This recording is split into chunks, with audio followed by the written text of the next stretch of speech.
Hola a todos, espero se encuentren súper bien.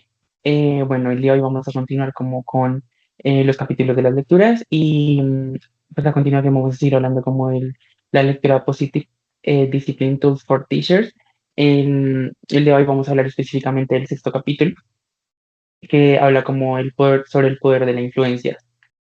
Para comenzar, les quería mostrar como esta frase, que es como la herramienta más poderosa en el aula no es el reglamento, sino nosotros mismos. Hay habilidades que pueden transformar el caos en cooperación. Entonces, pues, yo les quería como preguntar a ustedes como de qué manera pueden llegar como a interpretar esta frase.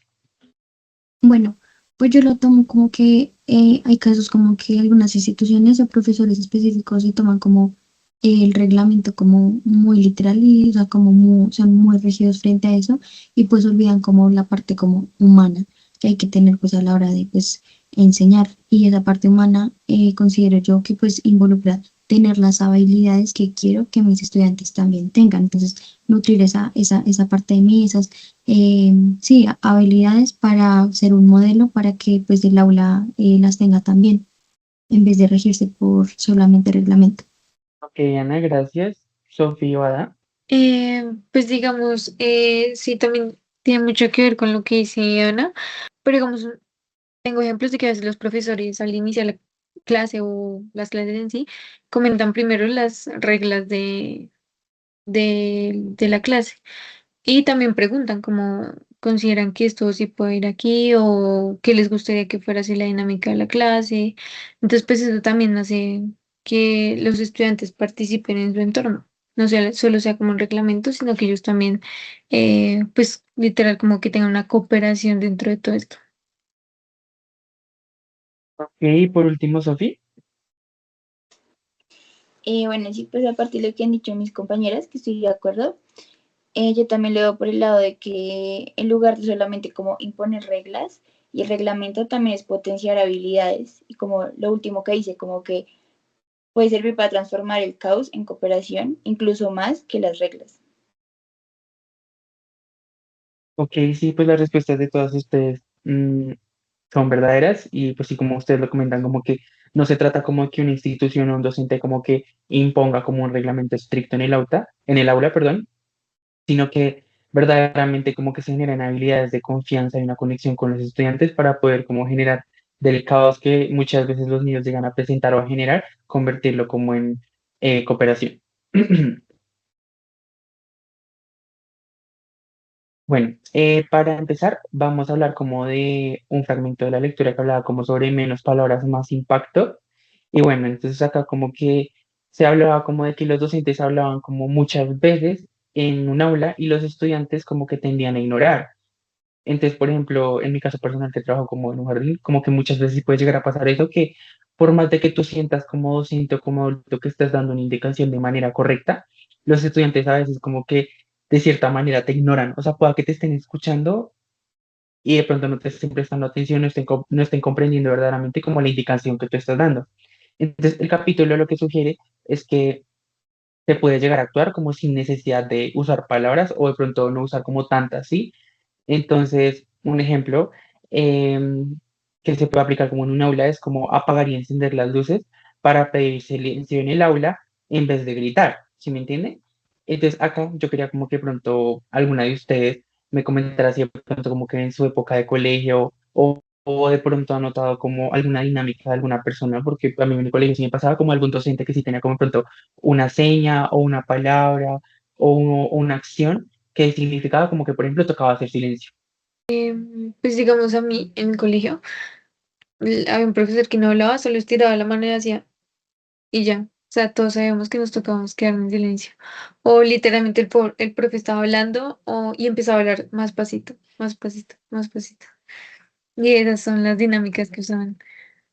Y por lo que veo que ustedes como que literalmente como que asienten la cabeza, es como que son muy comunes. Y por ejemplo, tanto la de la mano como la de la voz, siento que por ejemplo en mi parte son como aprendidas, por ejemplo yo las uso en el jardín a veces y es como lo mismo, entonces la de la mano casi no la uso, pero entonces por ejemplo a veces sí les digo como si ustedes hablan muy duro yo voy a empezar a hablar muchísimo más pasito, entonces es como ese tipo de técnicas que pueden generar que por medio de acciones los estudiantes comprendan como indicaciones sin la necesidad de generar un regaño, un grito, que muchas veces los docentes llegan a hacer eso, como gritar silencio o hacer como ruidos súper bruscos como con algún objeto para que los estudiantes puedan captar atención y pues que realmente eso puede llegar a ser como aversivo también, porque así que de pronto como que le generen temor al docente.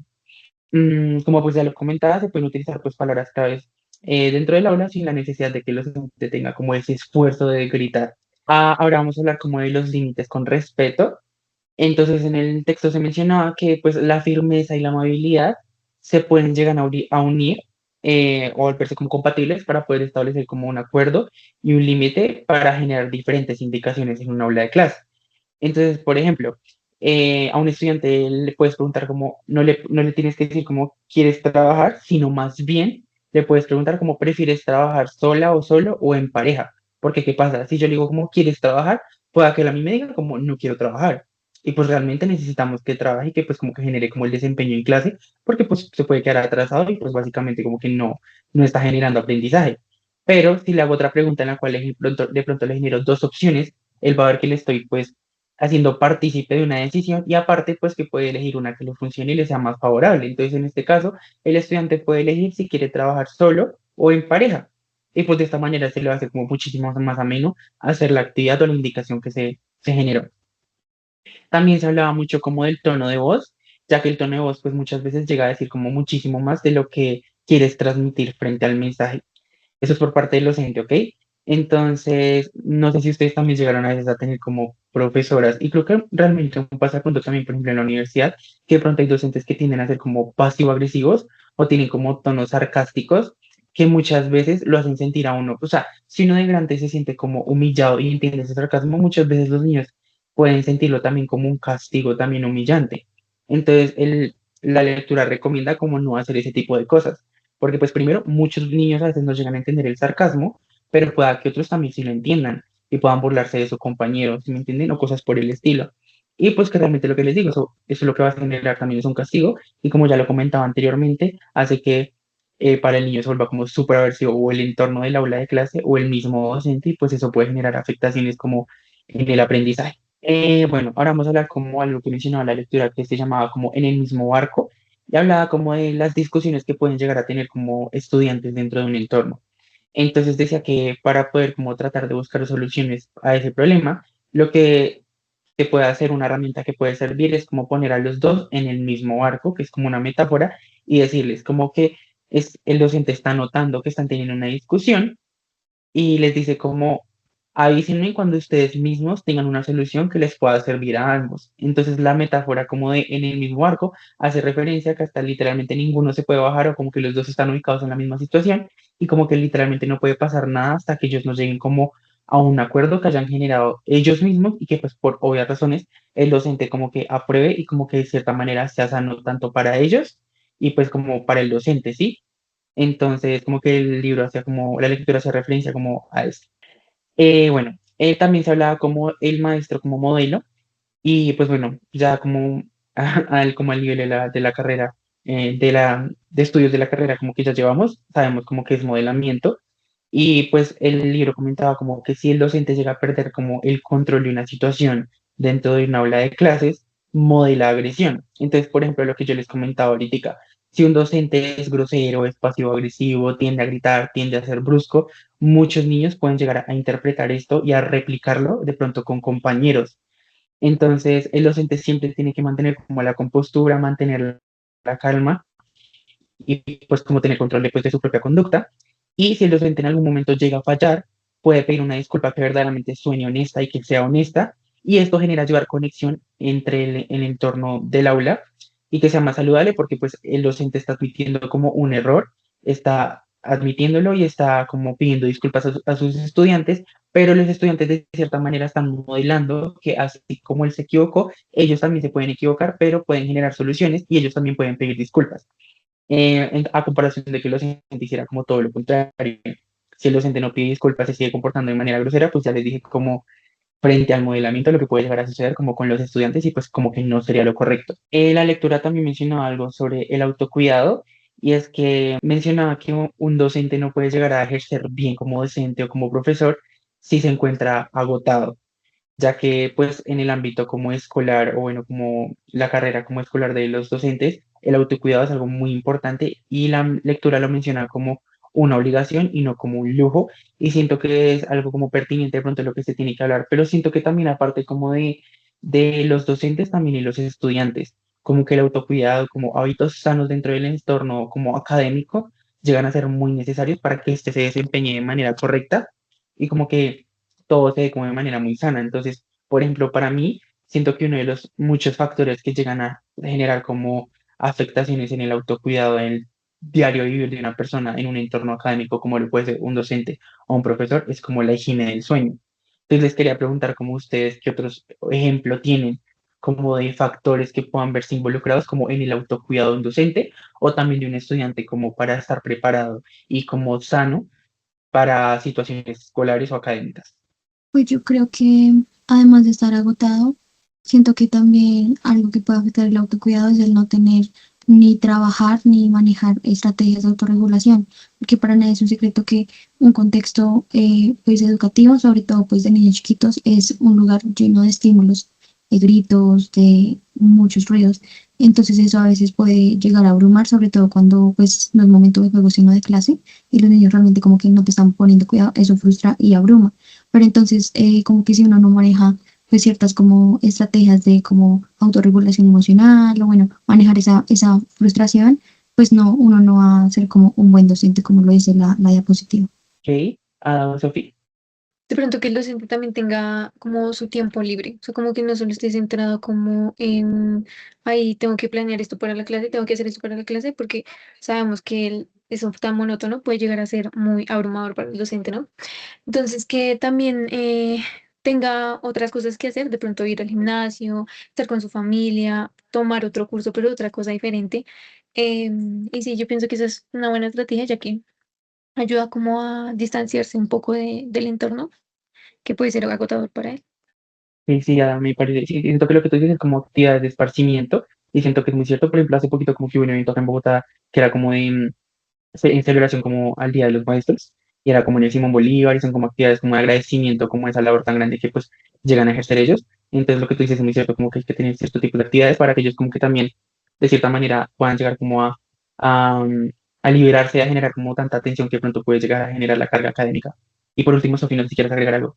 Pues ya a partir de lo que han dicho mis compañeras, también lo haría como por la parte biológica, o sea, siempre es importante pues el sueño, la alimentación, también como, no sé, estar cómodo, ¿sabes? Como tanto en la ropa, como pues el lugar de trabajo, que esté limpio, que esté aseado. Y también en niños es muy importante como tener en cuenta que ya fueron al baño, como todas esas cosas biológicas también hay que tenerlas en cuenta. Ok, aquí Sofía me hace como caer en cuenta una relación que siento que es muy importante y más como para nosotros que estudiamos psicología, y es como del todo no rechazar la biología y, pues, por ejemplo, tampoco del todo la biología, rechazar la psicología porque siento que es algo que va muy tomado de la mano. Porque, pues, de qué me sirve tener como un organismo sano si verdaderamente mi salud mental está súper mal y sabemos que eso puede tener consecuencias a nivel biológico, pero de que nos sirve de pronto también tener como una buena salud mental, entre comillas, cuando de pronto tenemos como hábitos negativos frente como al cuidado de nuestro cuerpo. Entonces es muy cierto. Listo.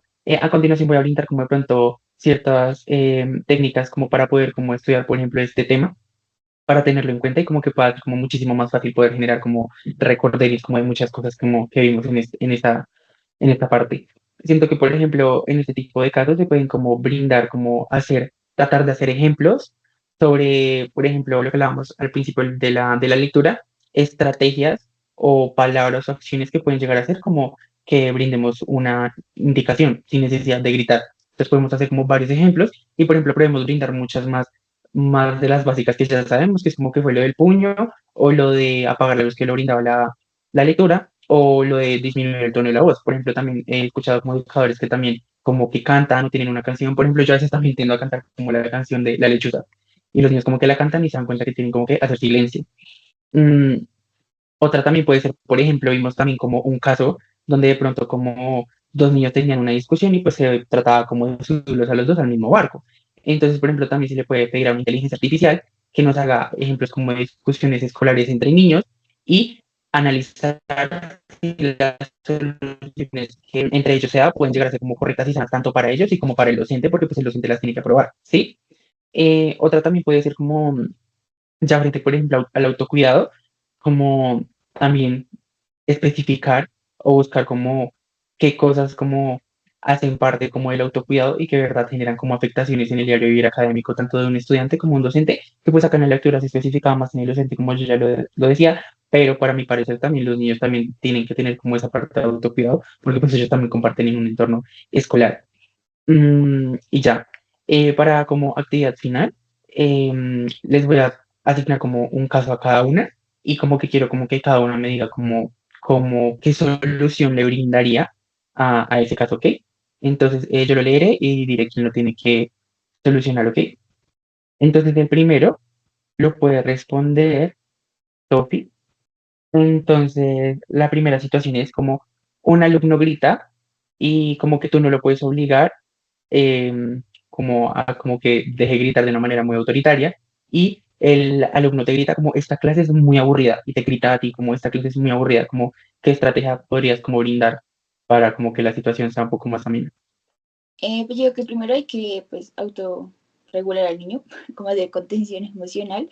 Entonces yo así como, bueno, vamos a respirar juntos, entonces bueno, como que intento eh, ya sea modelar o moldear también la respiración del niño y ya cuando esté más tranquilo, preguntarle que por qué considera que es aburrida y de acuerdo a su respuesta, como intentar buscar entre los dos y negociar soluciones. Y ya. Ok, sí, Sofi, súper bien. De pronto algo que le agregaría pronto a tu respuesta, quizás sería como que también al principio, pues yo creo que a cualquiera de nosotros le molestaría que por más de que sea un niño nos grite como esta clase es muy aburrida porque pues uno se siente frustrado. Entonces, como yo lo mencioné como a lo largo como del análisis, es también como uno como docente también autorregularse, porque pues vas a brindar como atención hacia un niño y si tú no estás regulado, el niño se puede regular muchísimo peor, pero súper bien, Sofi. El segundo es para Ana. Entonces el salón está extremadamente ruidoso después de la hora de almuerzo. ¿Cómo qué estrategia utilizarías para que como que los estudiantes puedan como captar tu atención? Bueno, pues de hecho es algo que, que me pasa, porque después del almuerzo juegan siempre porque es el descanso y se llenan de energía y se ponen súper hiperactivos. Entonces recurrimos a las canciones y como actividades que todavía sean lúdicas para no hacer una transición brusca de juego y automáticamente como tareas que todavía sean lúdicas pero que vayan bajando el ritmo tanto del cuerpo pues como de la mente, así que está súper que corriendo con el juego y todo. Entonces, ¿qué hacemos? Digamos como rompecabezas o estos jueguitos que son como con huequitos, que es como insertar un hilo. Igualmente es algo lúdico, pero más calmado y con el tiempo pues va regulando el cuerpo, va regulando el ritmo y ya después sí pues se pasan a las tareas académicas. Y por último, vamos a continuar con Ana. Entonces el caso tuyo es como dos estudiantes están discutiendo por quién usa primero un computador en la sala de cómputo. Entonces como que en base a lo que ya vimos, como qué herramienta podrías utilizar. Bueno, pues creo que era la que mencionabas como la del mismo barco.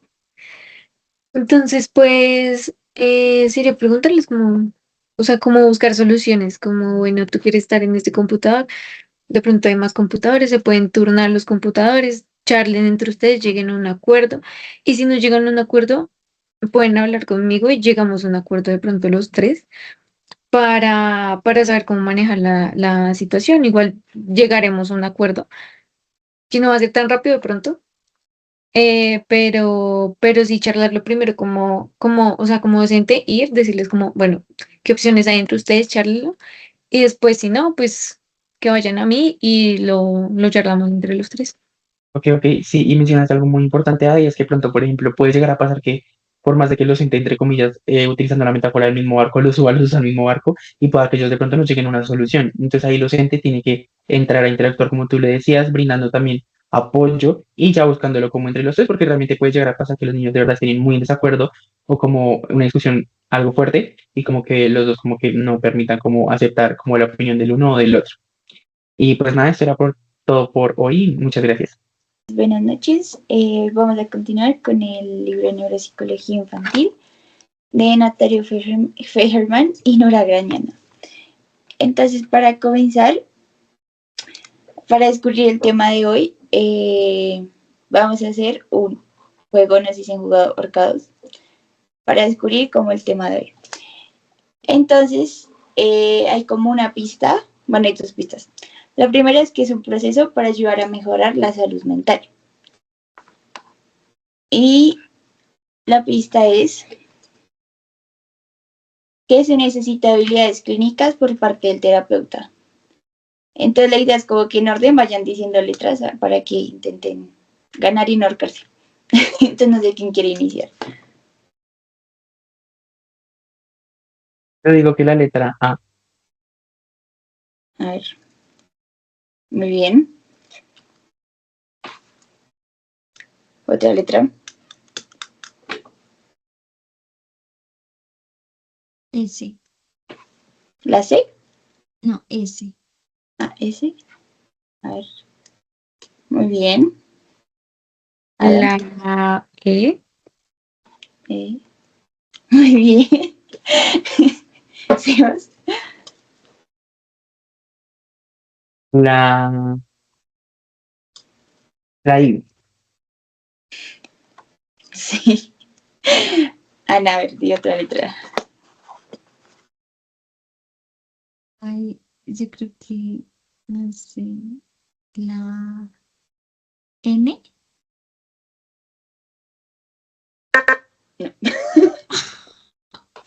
A ver. No sé. La D. Lean la pista, inténtelo. A ver si vas.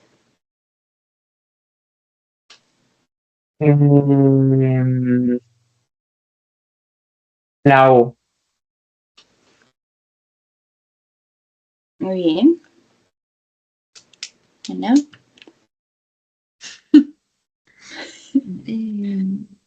La R. R. Uh-huh. Ay, sí. Ada. La T. ¿La qué? La T de tetero. Uh-huh. Sebas. La C de casa. Uh-huh. ¿Y Ana? La P. Muy bien. No se ahorcaron, chicos. Bueno, entonces el tema de hoy es la psicoterapia. Entonces, bueno, ¿qué es la psicoterapia? Entonces, la psicoterapia no es solo hablar y ya. Muchas veces hemos escuchado, nosotros escuchan estudiando psicología, gente afuera que dice como, no sé psicología, solo escuchar chisme todo el día. No. La psicoterapia hay evidencia pues que es un tratamiento psicológico que busca mejorar el bienestar emocional, aliviar síntomas de trastornos mentales y modificar conductas problema. Bueno, entonces, para esta psicoterapia hay distintas corrientes o distintos tipos de terapia y vamos a ver como algunas de esas. Entonces la primera es la psicodinámica o más conocida como psicoanálisis. Este tiene un enfoque en las emociones inconscientes y las experiencias tempranas. Se basa mucho en la infancia y cómo experiencias en la infancia se reflejan ya en edades pues adultas. ¿Cómo se trabaja? Más que todo el juego y la expresión simbólica y se usa más que todo en casos de trauma, ansiedad profunda o también generalizada y en conflictos emocionales. Y pues un dato es que pues es el proceso más largo y más profundo. Listo. La segunda es la terapia cognitivo-conductual. Esta se enfoca en pensamientos, emociones y cómo se refleja en la conducta. Entonces, si pueden ver ahí, es como una línea. Entonces, primero se miran los pensamientos, luego cómo esos pensamientos influyen en las emociones y cómo esas emociones influyen en la conducta. ¿Cómo lo trabaja? En cambiar pensamientos, en reestructuración cognitiva, en exposición, ya sea exposición pues de pensamientos, exposición conductual y en reforzamiento, que ya lo hemos visto que pues se trata de condicionamiento operante. Y bueno, se usa más que todo en la ansiedad, en la depresión y en problemas de conducta. Un dato es que es la más usada y la que tiene mayor evidencia. La tercera son terapias de aceptación y mindfulness, que es como las más recientes, que son las de tercera generación. Esta tiene un enfoque pues en aceptar las emociones y en vivir el presente, o sea, el aquí y el ahora. Como trabaja con la respiración y la atención plena y se usa cuando en situaciones de estrés, ansiedad y impulsividad. Un dato es que pues no elimina como tal las emociones, sino que las acepta y las identifica, las acepta y las regula. También está la terapia sistemática. Esta terapia tiene un enfoque en relaciones y en dinámicas familiares. Cómo trabaja pues en cambios en comunicación y roles dentro de la familia más que todo. Y se usa cuando hay problemas de conducta y conflictos familiares. Un dato es que pues involucra a la familia, o sea, no es como solo el paciente individual, sino que casi siempre interviene pues familias como tal. La terapia grupal tiene un enfoque de interacción con otros, es decir, de habilidades sociales y socioemocionales, como trabaja pues en dinámicas grupales y se usa cuando se busca pues potenciar o entrenar habilidades sociales y cuando hay casos de timidez, pues que va muy relacionado también con habilidades sociales. Y un dato es que se aprende entre pares, o sea, casi siempre son como de la misma edad.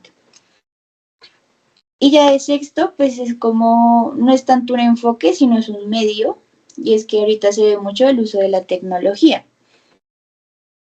Entonces, pues tiene un enfoque de acceso y apoyo terapéutico en cualquier lugar y pues en cualquier momento, ¿no? Como lo trabaja en aplicaciones y pues en sesiones online o pues en línea. Se usa cuando, pues, para tener un mayor seguimiento y pues un mayor acceso, ¿no? Y el dato es que complementa la terapia. Bueno, entonces ya esos son como los principales tipos de o enfoques de psicoterapia. Y bueno, una vez, pues, para saber cómo escogerla,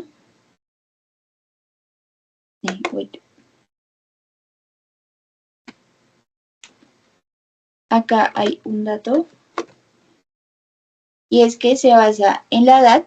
En la edad se refiere a en qué etapa cognitiva está el niño, ¿no? Porque pues uno, digamos, no puede hacer reestructuración cognitiva en una etapa sensoromotora o etapa preoperacional, porque pues aún no tienen bien consolidados como algunas etapas cognitivas o pues algunos tipos de pensamientos.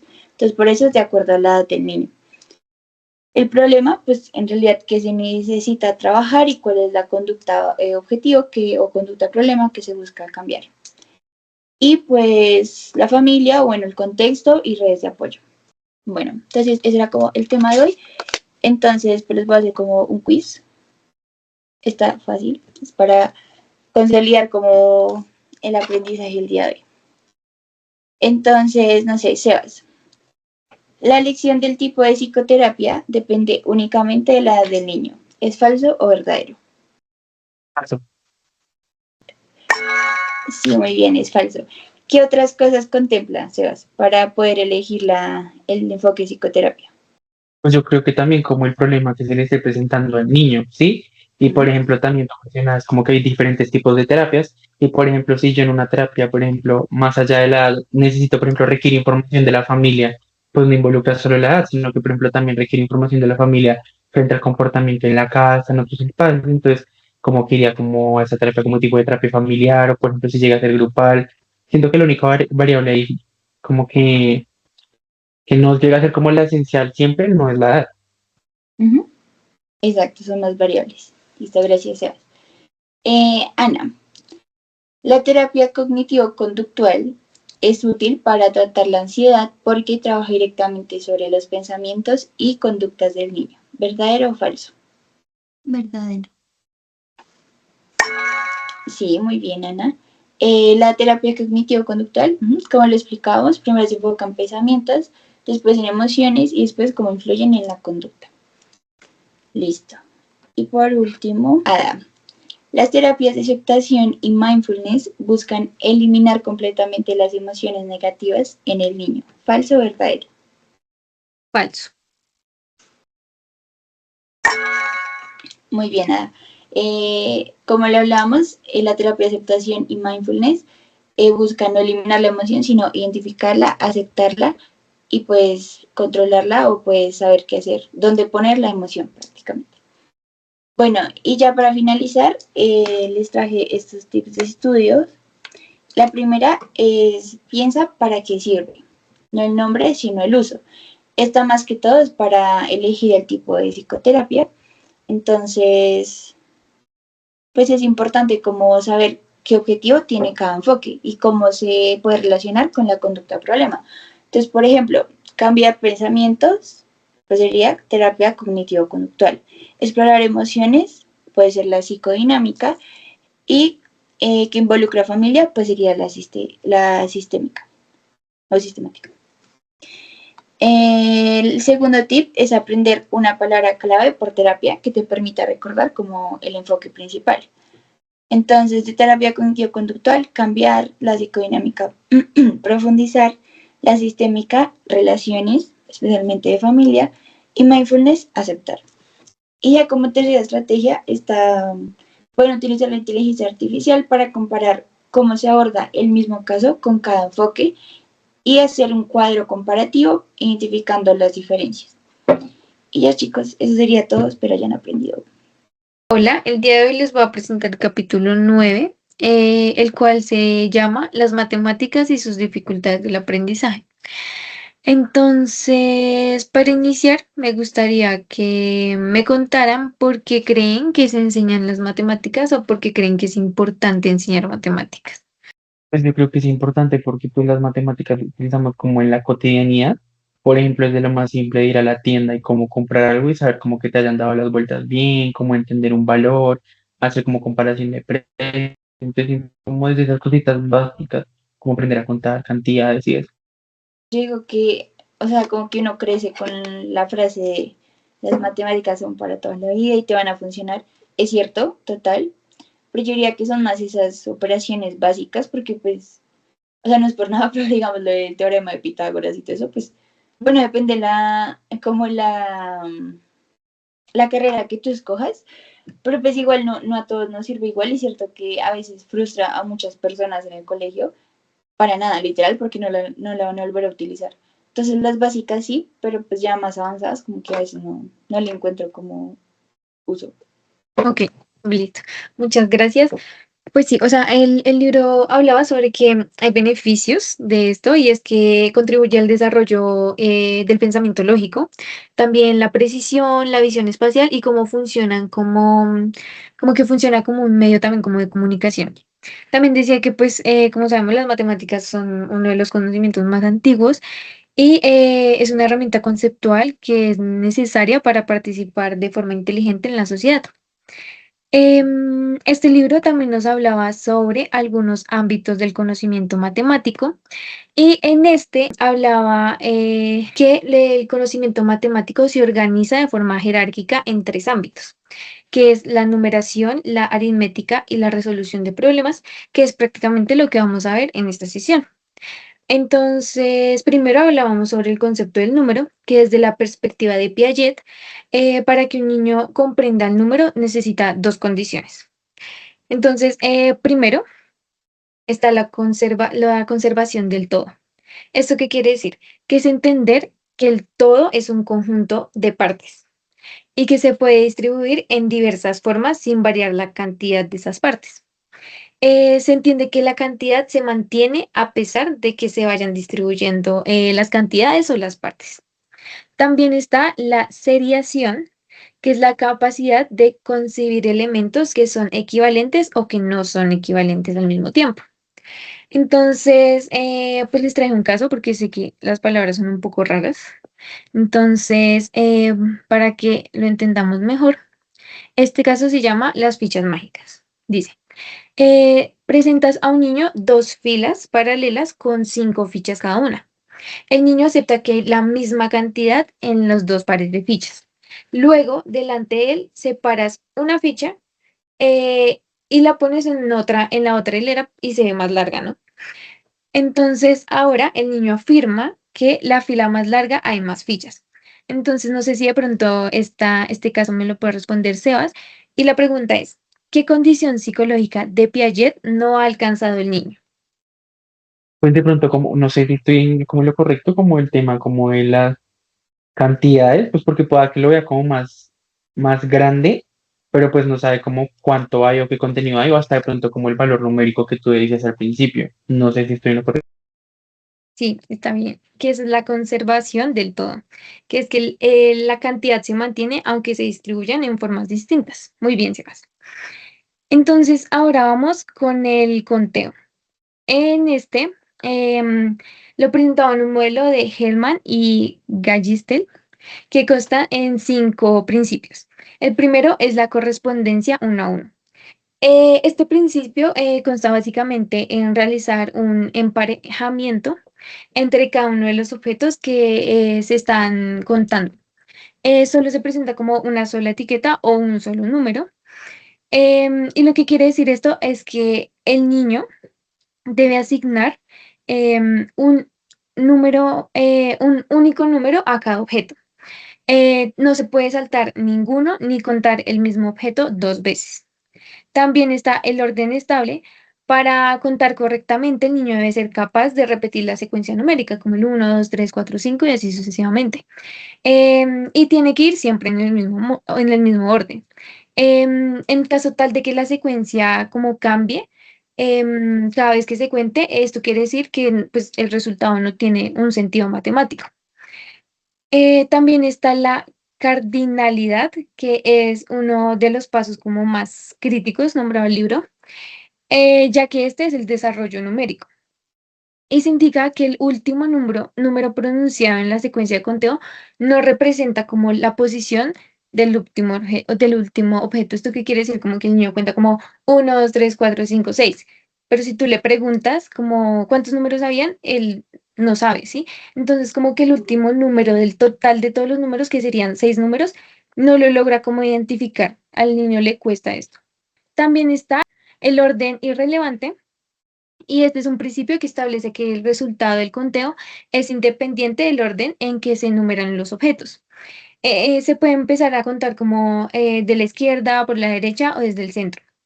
También está la abstracción, que es en este componente en el que el niño comprende que puede contar cualquier tipo de elementos, ya sean como cinco peloticas, o también contar como muchos lápices, muchas borradores, muchas fichas, sin que esto afecte pues como el resultado numérico. Entonces, ahora vamos a pasar a las operaciones aritméticas. Pues en estas se presentan como las que ya conocemos, como la suma, la resta, la multiplicación y la división, y también habla sobre la resolución de problemas. El libro mencionaba sobre 3 tipos principales de esquemas para los problemas, que es el cambio, que es como el estado inicial como de todo, y después como el resultado, como el cambio final. También está la combinación, que lo define como parte, parte y como después como todo en sí. Y la comparación, que es el conjunto grande, el pequeño y la diferencia. También hablaba que para resolver un problema requiere 4 tipos de contenidos, que es el lingüístico, el semántico, que son como los esquemas, el estratégico y el operativo. Entonces, para este también les traigo otro caso y se llama el conteo infinito. Este caso dice así: un alumno cuenta una hilera de objetos del 1, 2, 3, 4, 5 y 6. Inmediatamente después le preguntas, ¿cuántos objetos hay en total? Y el niño vuelve a contar desde el 1 o simplemente no responde. Entonces, Ana, ¿me podría responder por favor esta pregunta? Y es, según el modelo de Hellman y Gallistel, ¿qué principio de conteo está fallando en el niño? Entonces, de pronto, para que te quede más fácil, te pongo aquí los conteos. Sería el de carnalidad, que no entiende que el último número es en sí la cantidad. Sí, es ese, muy bien, Ana. Listo. Ya casi para finalizar, también nos hablaba sobre las dificultades del aprendizaje de las matemáticas. Básicamente, tienen como unas siglas, que es la DAM, y es un término para referirse a los alumnos que no dominan formas de pensamiento matemático o que no alcanzan los objetivos como que se espera de las matemáticas. Entonces presenta algunos errores comunes, como la dificultad para asociar el número o el objeto, la falta de comprensión del valor como de la posición de las cifras, también la alteración de la escritura, ya que de pronto presenta como que escriben números y los números están al revés, entonces se están viendo mutuamente. También como de que quita algunos números de las operaciones o que confunde signos. Y también están las dificultades espaciales, que es comenzar operaciones por la izquierda o no alinear los números correctamente. Entonces, este es el último caso que se llama el mensaje cifrado de Lucas. Y pues ya este lo responde Sophie, que es la última que queda. Dice, Lucas es un alumno de primaria que está realizando una serie de ejercicios en su libreta. Al observar su trabajo, el profesor nota lo siguiente. Para escribir el número 35, Lucas escribe el 3 y el 5 mirando hacia la izquierda, completamente al revés. Em, el ejercicio, le pone un ejercicio, entonces dice 8 menos 2 y Lucas, el resultado que escribe es el 10. Y cuando el profesor le pregunta por qué, Lucas señala el signo menos y le dice que pensaba que era para juntar los números. Y el tercero es que al copiar el 104 en su cuaderno, Lucas termina escribiendo solo 14, olvidando poner el cero en la mitad. Entonces, la pregunta es, Sophie, ¿a qué categoría de las dificultades en el aprendizaje de las matemáticas pertenecen estos errores de Lucas? Creería que esa alteración es en la escritura. Sí, es las alteraciones en la escritura, por lo mismo que les decía, los números son como en forma de espejo, o quitan números o confunden signos. Por último, el libro también nos mencionaba causas de dificultades en las matemáticas. Entonces, hay factores contextuales que se basan como en metodologías de enseñanzas como muy rígidas, también como falta de materiales donde los estudiantes puedan manipular y sea más fácil el aprendizaje. Y también como una introducción muy rápida a los conceptos, ya que pues sabemos que a veces conceptos matemáticos suelen ser un poco difíciles de entender, ¿no? También hay factores cognitivos como problemas de memoria de trabajo, baja velocidad de procesamiento o falta de estrategias de autorregulación. Hay también factores afectivos que son como creencias negativas, como de que los estudiantes piensan como, ay, yo no sirvo para los números, que creo que esta frase la he escuchado muchas veces en muchos estudiantes. Y pues también hay como no entender temas complejos de las matemáticas, esto puede generar también mucha ansiedad ante la materia. También hay principios para una intervención efectiva. Prácticamente es como que hay que generar expectativas positivas, cuidar la reacción ante el error para no dañar el autoestima del alumno. También experimentación como base, que son como los principios matemáticos deben surgir de experiencias y situaciones significativas antes de pasar como al algoritmo. Fomentar la comprensión, que es dar tiempo para el diálogo y asegurar que se asimila lo que se vio antes para así poder seguir avanzando en el tema. Está la secuenciación en espiral, que es retomar contenidos que generaron como una mayor dificultad para los niños y pues también esto como que adaptarlos a los niños, ya que pues no todos están en las mismas etapas del desarrollo. También como el uso de materiales diversos, que es proporcionar múltiples formas de representación y materiales manipulativos. Para finalizar, es como una conclusión en la cual básicamente para enseñar las matemáticas con éxito debemos ser espejos inversos de las dificultades. El papel como docente es como conectar las matemáticas con la realidad, como en casos, en situaciones como de la vida cotidiana del niño, y también convertirla en una herramienta para un éxito personal y no como una barrera en donde genere frustración, ansiedad, sino que esto les ayude pues, como a la motivación y que en verdad sí son buenos para las matemáticas. Ahora también les tengo como unos métodos de estudio. El primero podría ser repasar conceptos o ecuaciones matemáticas, como lo mismo, sin ningún apoyo para ver que se haya consolidado de pronto el tema o lo que se haya visto en clase. Y después con eso comparar como con libros, lecturas o apuntes. O en caso tal, de pronto también preguntarle al profesor si así como lo hizo está bien. hacer mapas conceptuales con conceptos que de pronto sean difíciles y también hacer como cuadros comparativos de pronto como diferenciando como qué va en cada cosa en esta ecuación. Les tengo un Kahoot, ya se los pongo. Listo, entonces vamos a empezar con el Kahoot. Listo, entonces dice, ¿qué es la seriación? Muy bien, sí, es la capacidad de conseguir elementos como equivalentes y no equivalentes. Entonces, en el conteo del modelo de Hellman y Gallistel se presentan 5 principios. Muy bien, eso es verdadero. La resolución de problemas tiene 3 tipos de esquemas. ¿Cuáles son? Ujú. Es el cambio, la combinación y la comparación. ¿Para qué se usa el término DAM?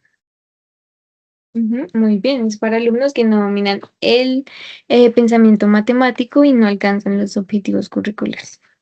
Listo, chicos, entonces eso sería todo. Muchas gracias. Y ganó Sofi. Muy bien, Sofi.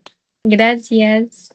Hola a todos, hoy voy a hablar del cuarto capítulo que trata sobre cómo la alfabetización en funciones ejecutivas puede mejorar la observación en el aula.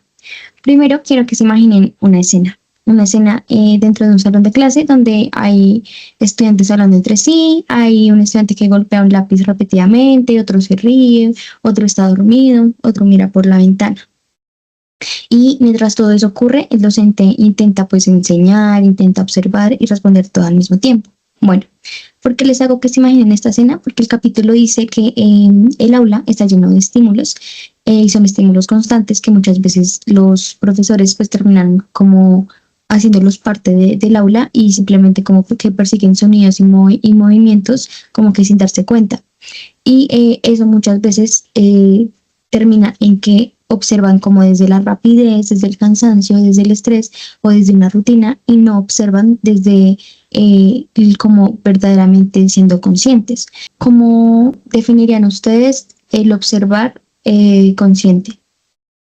Yo te diría que el observar consciente de pronto como en base a como todos los estímulos que dices que pueden llegar a generar como afectaciones en el aula, de pronto como una manera más regulada, como que el sonido de los estudiantes como frente al aula sea como más bajo, quizás también que el salón esté organizado, que los niños estén sentados en su lugar, que el docente también tenga como un tono de voz adecuado, que esté como en una posición donde los estudiantes como que le tengan respeto, pero al mismo tiempo como que él se sienta como con ellos.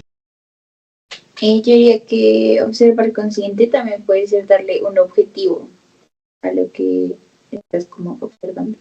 Bueno, gracias. Sí, así como lo dice Sofi, es más que todo como darle un objetivo y precisamente lo que describió Sebas sería ese resultado, ese objetivo, es como tener un aula como muy organizada, muy en silencio. Pero este objetivo, este resultado, pues implica un proceso y es la observación consciente. ¿Qué implica esto? Interpretar, comprender procesos internos y entender qué puede estar ocurriendo detrás de esa conducta. Bueno, y aquí es donde entran las funciones ejecutivas, porque las funciones ejecutivas cambian la observación que tienen los docentes, los psicólogos educativos, ya que permiten reinterpretar conductas que normalmente se pueden ver como conductas problema. Por ejemplo, una conducta aparentemente negativa puede ser en realidad una estrategia de autorregulación, como mover la pierna mucho o pegarle al lápiz. No sabemos si en realidad el niño tiene ansiedad o está nervioso por un examen y esa es su manera de autorregulación. Entonces el problema no es solamente como la conducta visible, sino el problema es que muchas veces interpretamos rápidamente sin comprender el proceso interno y sin tener como esta observación consciente. Entonces, como lo dice la diapositiva, observar no es solo mirar, sino que implica interpretar y comprender los procesos internos. También es reconocer estrategias internas, ya que como les digo, pues pueden ser conductas pero también pueden ser como estrategias de autorregulación o también puede ser para manejar emociones, atención, memoria, frustración, etcétera. Y la observación docente, algo muy importante y que dice mucho el capítulo, es que es algo subjetivo. Muchas veces los docentes observan de una forma automática, de una forma muy rápida y cargada pues de interpretaciones previas ya que tienen del estudiante o como la carga que tienen durante el día. Entonces pues eso se convierte básicamente en un problema. Entonces lo que nos sugiere el capítulo es que primero observemos, valga la redundancia, cómo se está observando en el aula. Entonces, ¿qué nos dice? El problema principal habla sobre la sobrecarga sensorial del aula. Entonces, los profesores reciben mucha información constantemente. Entonces, movimientos, ruidos, interrupciones, preguntas, emociones, conflictos. Entonces, debido a esa cantidad como de estímulos, muchas veces van a reaccionar automáticamente y no conscientemente. Entonces, los autores del libro dicen algo muy importante y es que muchos profesores creen que están observando cuidadosamente cuando en realidad simplemente están como controlando y su único objetivo es el control al desorden del aula, pero realmente no hay una observación. Además, como les dije antes, pues las observaciones nunca son como completamente neutrales, sino que influyen las experiencias, los conocimientos, etcétera. Entonces, el objetivo pues es cambiar de una observación que sea como muy rápida, muy veloz solamente para controlar, a una observación consciente que pueda identificar qué hay detrás de esa conducta, qué está logrando con esa conducta o al revés, qué le falta y qué necesita. Bueno, quiero hacerles una pregunta. Ven a un estudiante moviendo constantemente la pierna y golpeando el lápiz contra la mesa. ¿Qué piensan primero?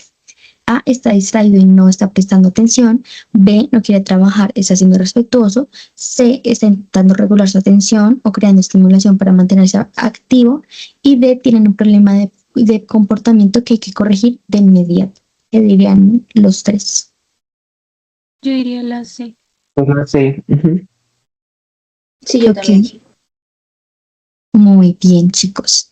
Entonces, como les digo, pues el capítulo justamente propone que muchas conductas que parecen pues una distracción pueden ser intentos de autorregulación o después de una creación de estímulo pues para mantenerse atento.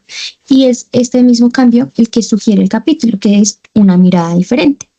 Entonces, las funciones ejecutivas van a permitir cambiar esta perspectiva porque ya conocemos todas las funciones como que el cerebro y pues el proceso del aprendizaje puede contener y podemos pues cambiar esa perspectiva de algo problema a como lo que se busca en realidad con esa conducta.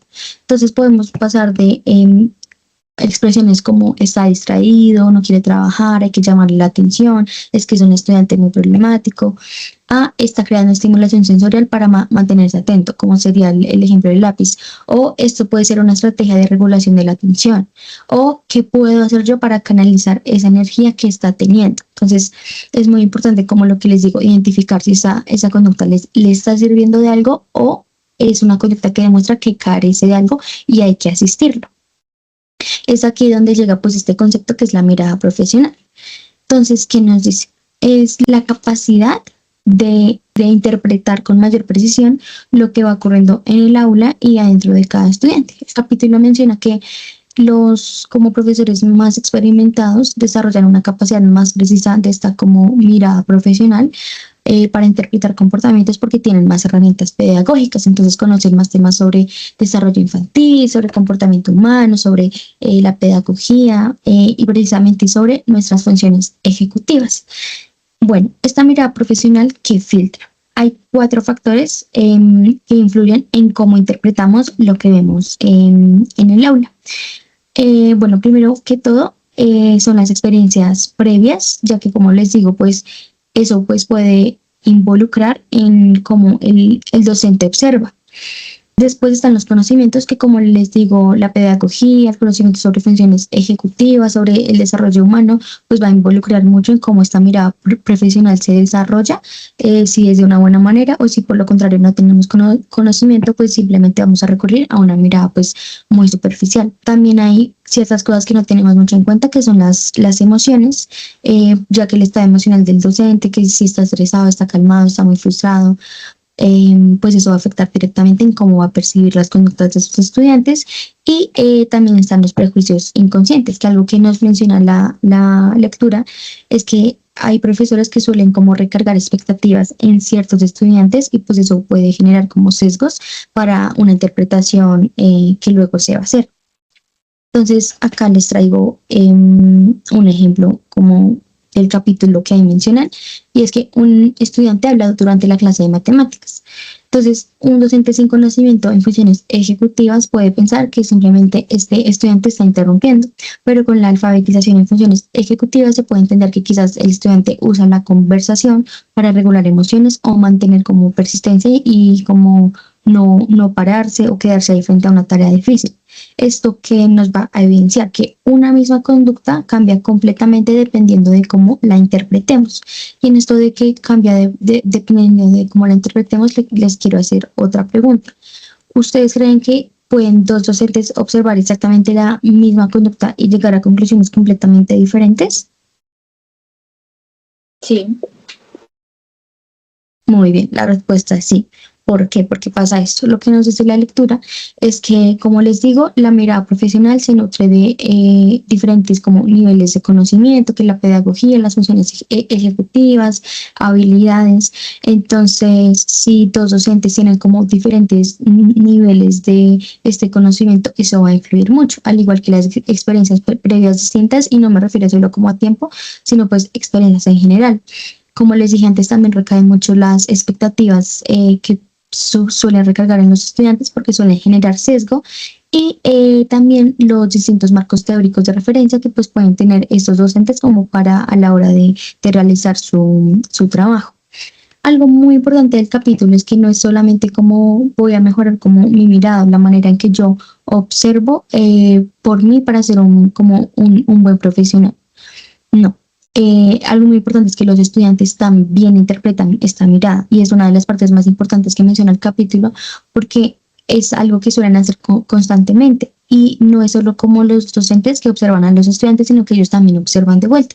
Entonces interpretan las expresiones, el tono de voz, la forma de acercarse, los silencios. Entonces una mirada puede generar tanto como seguridad, motivación, confianza o también puede generar algo negativo como ansiedad, miedo, sensación de ser juzgado, rechazo o como respuestas como de aversión ya al entorno como educativo, la actividad o pues al mismo profesor, lo cual pues sería pues bastante malo para su proceso de aprendizaje. Bueno, yo les traigo unos casos donde quiero que pues observemos, interpretemos como la conducta, identifiquemos la función ejecutiva. Entonces, bueno, en este caso, un estudiante rompe la hoja y deja de trabajar abruptamente. ¿Qué podría estar ocurriendo desde las funciones ejecutivas, SEBAS? A, una desobediencia intencional y hay que sancionar. B, una frustración por la dificultad. O C, falta de interés y no le importa la materia. La B, frustración por la dificultad en regulación emocional. Exactamente, entonces el comportamiento visible no siempre como que va a explicar el verdadero problema, sino que pues lo que nos dice el capítulo es como que hay que observar más allá de la conducta y antes de intervenir pues como preguntarle si esto tiene que ver con alguna emoción, como acá lo es que la función ejecutiva como que está involucrada acá es la regulación emocional. Siguiente caso para Ada. Una niña se queda mirando el techo durante varios segundos antes de empezar la actividad, que podría estar ocurriendo desde las funciones ejecutivas. A, está fallando la función ejecutiva de distracción porque no está prestando atención. B, planeación mental, está organizando sus ideas antes de actuar. O C, está aburrida y la actividad simplemente no le interesa. La B. Muy bien. Entonces la función ejecutiva que ella pues está trabajando es la planificación y organización. Ya que pues como a una simple vista pues mirar al techo puede ser como que no se está distraída, no le está gustando el tema, está aburrida, pero pues no sabemos si realmente esa es su manera como de planear, organizar como todo lo que va a hacer en la siguiente tarea. Y el caso 3 para Sofía dice, un estudiante interrumpe constantemente la clase para decir sus ideas antes de que alguien más termine de hablar. ¿Qué puede estar ocurriendo? A, simplemente es una mala educación y una falta de respeto a sus compañeros. B, tiene una memoria de trabajo débil y teme pues olvidar como la idea si no la dice ya. Y C, básicamente tiene un comportamiento impulsivo y necesita disciplina firme. La B, memoria de trabajo débil y teme olvidar la idea si no la dice ya. Exactamente. Entonces acá la función ejecutiva relacionada es la memoria de trabajo y el control inhibitorio, ya que el estudiante pues teme olvidar esa idea antes pues, de poder decirla. Entonces, nuevamente, la conducta visible no cuenta toda la historia. Y por eso es importante siempre, siempre antes de intervenir, como docentes, como psicólogos educativos, hacer una pausa. Entonces, esta es como la propuesta más importante. Entonces, antes de intervenir, voy a parar. Y los autores que dicen tomar una como respiración extra antes de actuar, porque muchas veces intervenimos demasiado rápido y es ahí donde vienen como las respuestas como negativas y podemos generar una como aversión al niño. Entonces, además de generar esta aversión, le podemos como quitar al estudiante como la oportunidad de resolver, de autorregularse, de pensar por sí mismo. Entonces, gracias a eso, pues el niño no va a desarrollar una autonomía ni una persistencia en el proceso. Entonces, ¿por qué es tan importante pausar? Una, como les digo, pues esto va a favorecer la autonomía del estudiante para resolver sus propios problemas, va a dar espacio real para la resolución de problemas sin una interferencia prematura, permite que se desarrolle la autorregulación de una manera genuina y duradera y nos da más información antes de tomar una decisión de intervención. Y pues esto viene muy de la mano con observar con una calma, pero una calma activa. Y es que cuando el docente pausa y no interviene inmediatamente, crea un espacio que además como de crear un vínculo, es un espacio necesario para que el estudiante pues ejercite sus propias funciones ejecutivas. Entonces va a planificar, va a crear va a ejercitar 4. Uno, la planificación, ya que pues el estudiante va a pensar en pasos y no le van a decir todo así como una indicación, sino que él va a planificar las estrategias, los pasos por sí mismo, sin que se los den pues ya resueltos. Esto mismo le va a servir para el control inhibitorio, pues ya que va a manejar como va a aprender a manejar la frustración y como no rendirse, así no leen como como los puntos ya resueltos, sino como seguir así se presenten dificultades sin que se las resuelvan. Por eso mismo está involucrada la resolución de problemas, ya que como les digo, esto va como a fomentar su autonomía y va a generar como sus propias soluciones, va a enseñar como estrategias tipo ensayo y error para ver cuál le funciona y cuál no. Y también va a tener en cuenta la autorregulación, ya que este proceso obviamente va a tener errores y también eso va a generar mucha frustración, pero pues va a desarrollar mucho más la regulación de estas emociones y sobre todo su comportamiento para continuar pues con la tarea de una manera autónoma. Bueno, acá les doy como unas estrategias de estudio como para practicar este tema. El primero es que algo que nos dice el capítulo muy importante es que hay que observar no solo el resultado de la conducta, sino observar el camino. Entonces, lo que les propongo yo es que formulen casos pues, educativos con inteligencia artificial y pues observemos también el proceso. Entonces, no solo observemos si el niño terminó la tarea, si respondió la respuesta correcta, si siguió las instrucciones, sino observemos todo el proceso, todo el camino. Entonces, ¿qué estrategias utiliza al trabajar? ¿Cómo enfrentó las barreras? ¿Con qué estrategia enfrentó tal barrera? ¿Cómo regula sus emociones? ¿Qué hace el niño cuando se equivoca? Como les digo, pueden ser con casos de ella o pues también puede ser como con casos de ustedes o Sebas pues que trabaja en el jardín, pues también puede ser ahí. La segunda estrategia es practicar una observación consciente y esto se les propongo más que todo con videos. Entonces, estos ya no son casos como escritos, sino que ya es como desarrollar esta observación y me gustaría como que buscaran y miraran videos de clase, de situaciones escolares, tal vez de conflictos en contexto escolar y pues practiquen uno a describir primero la conducta sin juzgarla, sin etiquetarla como en algo negativo, sino en pensar si está careciendo de algo o justamente lo está haciendo porque le está ayudando en algo. Y después la interpretan desde alguna de las 11 funciones ejecutivas que ya conocemos. Y la estrategia 3 es que pues es como una continuación de lo anterior y es que van a utilizar pues herramientas de registro de observación, ya que ya vieron el caso, ya lo analizaron, pues van a utilizar uno de estos, que puede ser los registros anecdóticos, que son pues notas breves y como descriptivas sobre las conductas específicas que se observan pues en el video. Están los registros continuos que van a hacer pues ya seguimientos sistemáticos, eso será para videos más largos o como sesiones de videos que a veces en YouTube pueden encontrar como, digamos, como esto que se llama como niñeras al rescate, que sobre un solo caso como de un mismo niño. Bueno, esto sirve acá porque el registro continuo requiere pues que sea a lo largo del tiempo para detectar pues si hubo cambios desde la línea base. También otra herramienta que nos sugiere el capítulo son las listas de estrategia, que son inventarios de las estrategias que el estudiante ya utiliza o las estrategias que pues no están completamente desarrolladas y necesita desarrollar. Entonces hay que aprender como a diferenciarles cuáles ya y cuáles todavía no.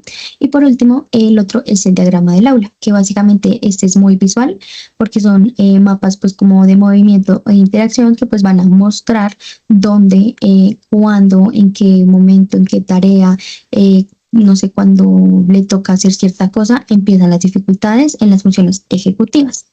Por último, les dejo esta frase, es que a veces los estudiantes no necesitan que alguien los corrija inmediatamente, sino que necesitan que alguien realmente los observe. Y bueno, vamos a jugar. ¿Quién quiere ser millonario? Entonces va a ser entre todos, no va a ser solo una persona y pues va a ser rápido. Entonces, según el capítulo, ¿qué significa tener visión profesional como docente? Si quieres, la puedes responder, Sebas. Acá tienes las 4 opciones. Si deseas, pues tienes las 3 opciones, que es el 50-50. Audiencia, que es como ver, según la audiencia, como cuál es el que tiene mayor porcentaje, o pedir un consejo a alguien, o simplemente la contestas tú solito. Ok, voy.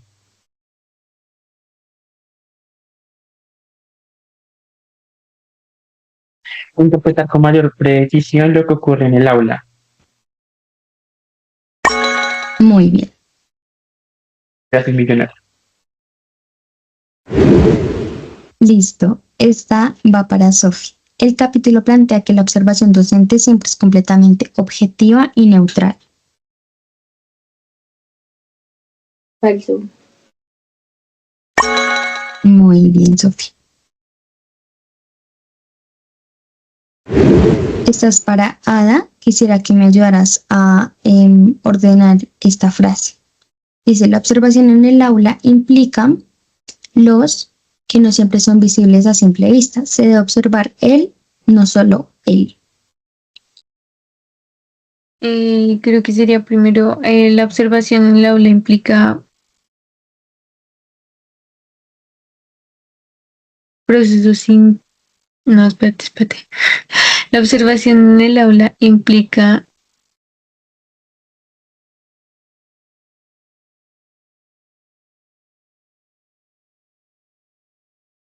interpretar los procesos internos que no siempre son visibles a simple vista, se debe observar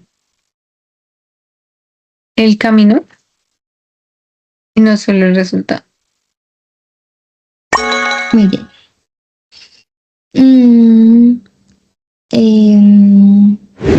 Sebastián, un estudiante interrumpe constantemente para decir sus ideas antes de que otros terminen de hablar, según el capítulo que podría estar ocurriendo.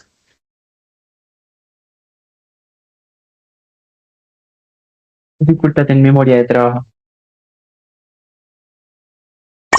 Muy bien.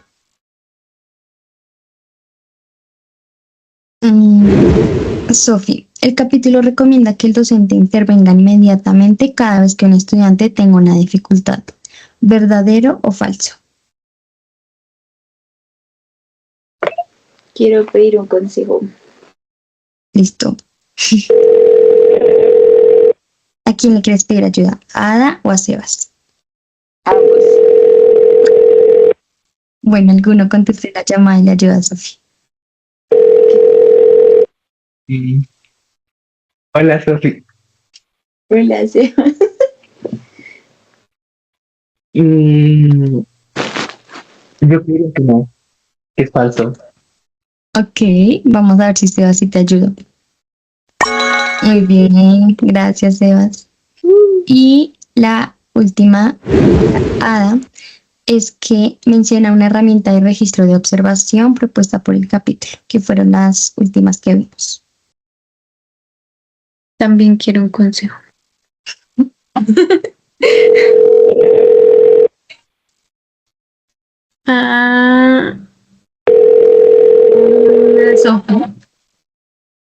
Sofi, ayúdanos. Recuerdo el registro continuo, que es a través del tiempo. Ok. Muy bien. Gracias, Sofi.